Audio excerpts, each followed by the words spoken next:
د حضرت حسن رضی الله تعالی عنه په وړوکوالي کې علمي مشغله.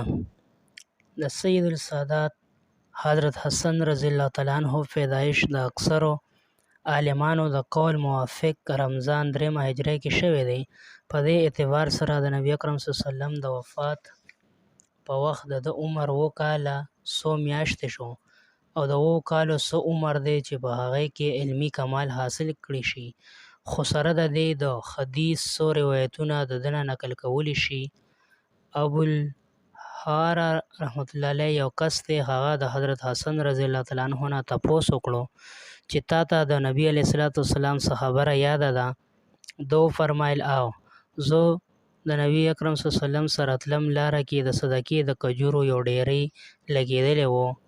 ما د هغې نه یو کجوره اوچته کړه، خوله کې مې واچوله. نبی اکرم صلی الله علیه وسلم کخ کخ توکه توکه وفرمایل او زما د خولې نه یې راوویستله او ارشاد یې وفرمایو چې موږ د صدقې مال نه خورو. او ما 15 واړه منځونه د نبی علیه الصلاۃ والسلام نه زده کړي دي.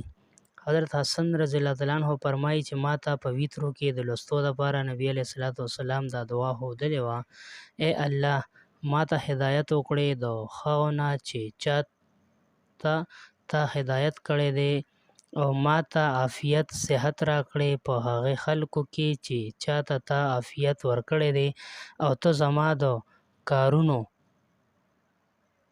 متولي ذمه دار جوړ شي، څنګه چې د نورو ډیرو خلکو متولي یې، او کوم څه چې تا ما ته راکړي دي په هغې کې برکت واچوې، او کوم څه چې تا مقدر قسمت کې لیکلي دي د هغې د بدۍ نه ما بچ کړې.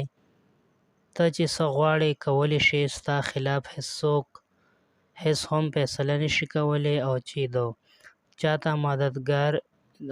چې ته مددګار یې هغه هېڅکله ذلیله کېدی نشي. ستا ذات برکت والا دی او د ټولو نه اوچت دی. حضرت حسن رضی الله تعالی عنه فرمایي چې ما د نبی علیه الصلاۃ والسلام نه واورېدل چې څوک د سحر د لمانځه نه پس لمر ختو پورې هم په هغه ځای وي، هغه به د دوزخ د اور نه خلاصي بیا مومي.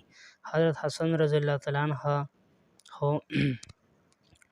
څو حجونه پیدل وکړل او ارشاد یې وفرمایو چې ما ته له دې نه شرم راځي چې د مرګ نه پس الله تعالی سره یو ځای شم او د هغه کور ته په خپلو خپو نه یم تللی. ډېر صبرناک او پرهیزګاره و. مسند احمد کې ګڼ روایتونه د ده نه نقل کړي شوي دي، او صاحب تلقي هغه صحابو کې د ده ذکر کړی دی د چا نه چې د 14 حدیثونو روایت کولی شي. د 2 کالو عمر څه دی؟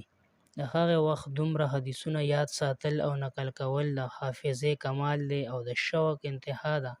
افسوس دی چې موږ خلک خپلو بچو ته 2 کالو پورې د دین معمولي غوندې خبرې هم نه ښایو.